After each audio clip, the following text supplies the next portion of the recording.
Your skin blocks some things and lets others in. Heat, touch, connection. Without that selective edge, your body and your relationships couldn't function properly. Generally, healthy boundaries work the same way. Today, we will make them practical. How boundaries can protect energy and build trust. Boundaries in cell biology are called membranes. Every living cell has a membrane, a thin layer that separates inside from outside.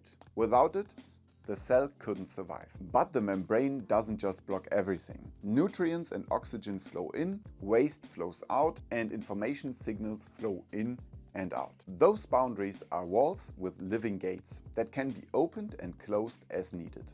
Of course, there are boundaries at different scales and in different forms. Physically, our skin protects the inner world and lets us sense touch and temperature.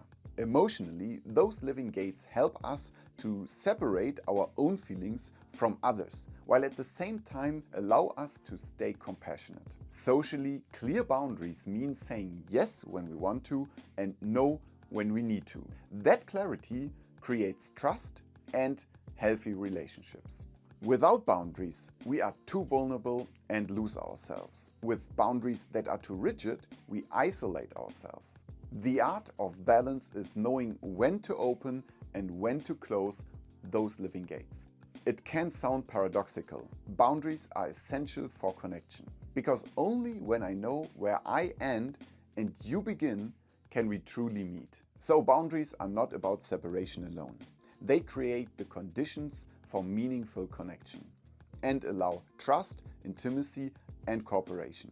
Just like membranes allow exchange without collapse. For example, if you tell your friend, your partner, or even a coworker, "I want to hear you, but I don't have the capacity right now. Can we talk later at 6 p.m?" Even when they might be disappointed at first. That boundary prevents frustration on both sides and keeps the connection clean in the long run. And if it's really an emergency, you can still decide to make room for it. A short reflection with 4 questions for you. Take your time and write down your answers. First question. Think of a recent situation where you said yes, but actually wanted to say no. How did that affect your balance? For example, in the past I often helped move apartments and agreed to carry heavy pieces. No problem so far, it was fun for me. But I also carried pieces of furniture when they were too heavy for me, like washing machines, and afterwards I had back pain. Second question. What about a situation where you said no, but deep down wanted to agree and go with the flow? For example, it happened several times that I said no to a party invitation because I was tired and a little overwhelmed by the thought of meeting so many new people on one evening. Yes, I saved energy, but in the end regretted to stay home alone and missed opportunities. Third question. Recall a moment where you set a clear boundary. Maybe you said no or you took time for yourself. How did that feel? For example, during the last 3 months, I blocked 90 minutes for working on this channel almost every day. This allowed me to focus and make real progress, even on days that were already stacked. And the fourth question. Remember a situation where you said yes and it felt great. Why was it a good decision? For example, when I joined the morning BJJ class, my mood is lifted all day.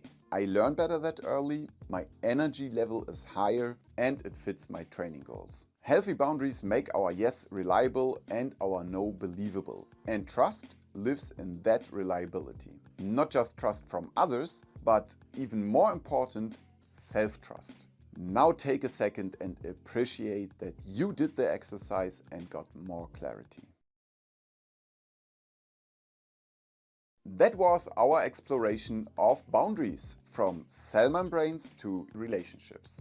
Next time we will zoom out to see balance on a bigger scale, between self and community, local and global. It's not a joke, but don't take it too seriously. Like and subscribe and share in the comments. Where in your life do you find it hardest to set boundaries? And where is it hard for you to open up? Stay curious and see you soon.